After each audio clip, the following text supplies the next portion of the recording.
fuudhee isteejarra nama waliin dalagaa ture jechuudha akka maatiittu. Waan sirba kana albuuma kana baasu waanuma mootummaa Impaayera Itoophiyaa dura dhaabbatu. Namni miira fi elemoodhaan ibsata.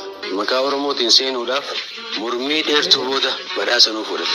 Shamarran kan ta'e hoggaamna deeman safarkaa galmaa gumee kaayyatan.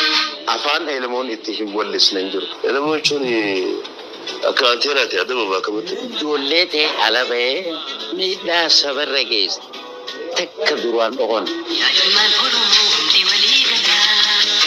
Irree tokkummaatti haayaan wal jalaa.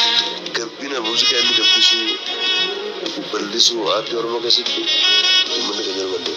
Bakka namoonni gurguddoon akka aartii Oromootti seenaa gurguddaa hojjetan bakka saniin kaayuu barbaada. Taniin qabutan hannuu irratti sodaata kan qabu. Maaliif jennaan namni tokkollee elemoo ta'uu hin danda'u. Elemoo hayyuu qofa otoo hin ta'in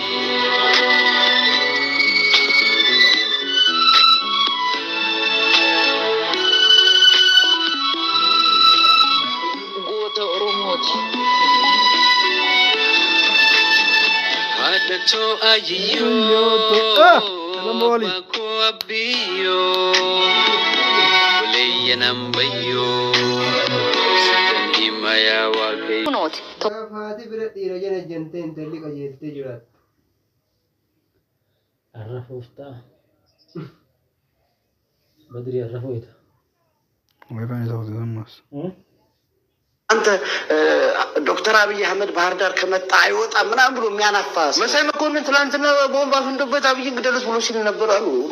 يا أهم السوق. إيه؟ የኢትዮጵያን የፖለቲካ ሁኔታ በጥልቀት Tokkoffaa Feesbuukiin miidiyaa hawaasarraatti jijjiiram guddaa fide. Miidiyaaleen hawaasummaa kanneen akka MySpace fi Bebo FB dur turan garuu kan Zuckerberg kun dhufee isaan caale. Amma dargaggoonni guddoo hin fayyadaman garuu dhaabbatichi ammallee guddachaa jira jedha.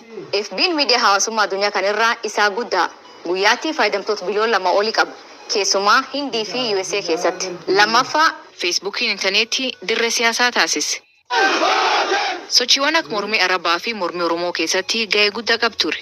Filannoo addunyaarraa gaggeeffamerraatti guddoo fayyadaman karaa hamaan yookiin dassaan. Bara 2018 Feesbuukiin gabaasa dhaabbata mootummoota gamtooman irratti walii galuun waltajjiin kun jeequmsa namoota Rohinjaa Myanmar irraa kakaasuu keessatti dhorkuu akka hin dandeenye ibse. Sadaffaa Feesbuukiin dataan dhuunfaa gatii guddaa qabaatu taasise. Akkasumas namoonni biraatti fayyadaman taasise. Feesbuukiin laayiksii fi dislaayikii walitti qabuun bu'aa guddaa akka argamsiisu mirkaneessa. Dhaabbanni Feesbuuk qabu Meetaan dhaabbata beeksisa guddaa maallaqa beeksisa dijitaalaa addunyaa keessatti Google cinaatti qooda guddaa fudhata.